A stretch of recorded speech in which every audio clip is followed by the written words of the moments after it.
Il y a longtemps, dans une petite ville au bord d'une rivière, vivait un jeune homme nommé Aaron. Aaron n'était ni faible, ni naïf, ni seul. Il avait seulement un problème. Il absorbait tout.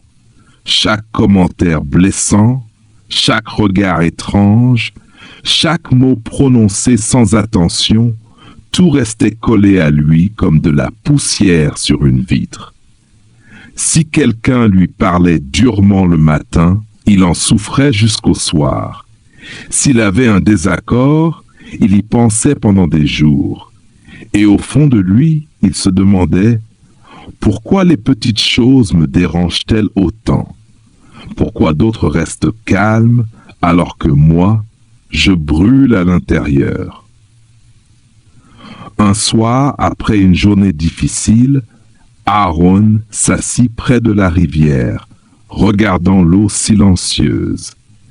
Un groupe d'hommes s'était moqué de lui plus tôt, et son esprit refusait de se calmer. Il sentait une pression dans sa poitrine, la brûlure familière de la colère. Alors que le vent frôlait doucement son visage, un vieux pêcheur s'approcha.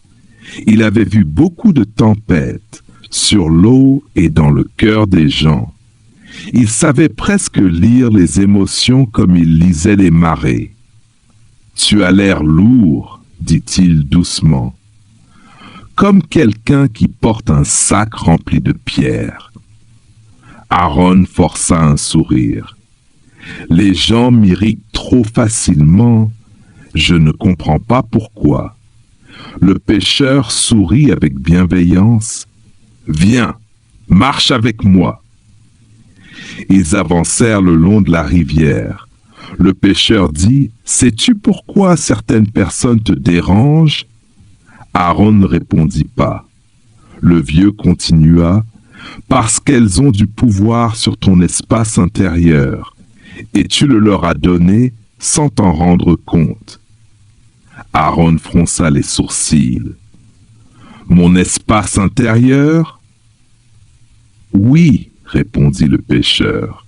« Chacun possède un endroit en soi où vit la paix, mais la plupart laissent la porte grande ouverte.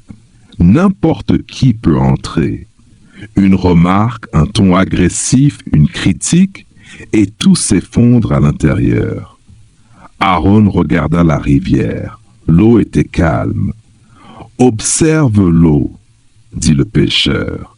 « Si tu jettes une pierre, elle fait des ondes, mais finalement, elle revient tranquille. L'eau ne s'accroche pas à la perturbation, elle la laisse partir. » Aaron ferma un instant les yeux. « Toi, » dit doucement le pêcheur, « tu gardes les pierres.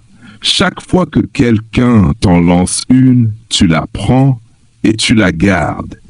Et à force, tu t'écroules sous le poids. »« Et comment arrêter ?»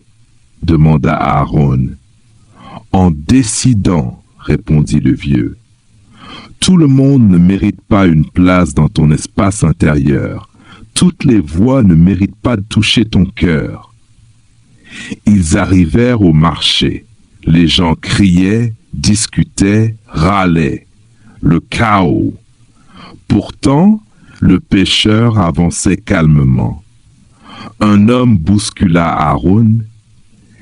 Il sentit la colère monter, mais le pêcheur posa sa main sur son bras. « Tu as vu, cette personne t'a touché, mais elle m'a aussi touché. Pourtant, seul toi tu t'es senti attaqué. Pourquoi ?» Aaron soupira. « Parce que je l'ai pris personnellement. » « Voilà, » dit le pêcheur. « La colère commence quand tu crois que tout te concerne.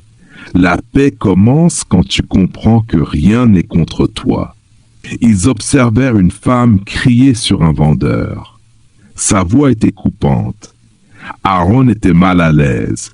Le pêcheur restait calme. « Les gens agissent depuis leur propre tempête, » dit-il. « Leur agressivité ne montre pas ta valeur, mais leur douleur. Aaron répéta doucement, « Comprends leur douleur, pas ma valeur. » Le pêcheur hocha la tête. Si quelqu'un te lance de la colère, imagine que c'est un colis que tu n'as jamais commandé. Tu n'es pas obligé de l'ouvrir. Tu le laisses simplement tomber. Ils atteignirent un pont. Le ciel devenait doré. « Voici le secret, dit le vieux.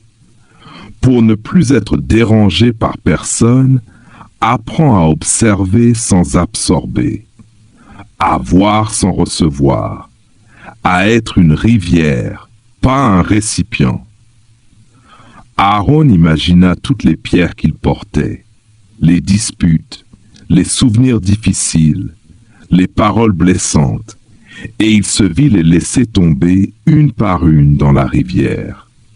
Il sentit quelque chose se libérer. « C'est ton vrai pouvoir, dit le pêcheur, choisir ce qui devient une partie de toi. Je ne serai plus jamais en colère. » « Oh, la colère reviendra, rit le pêcheur, mais maintenant, elle ne restera pas.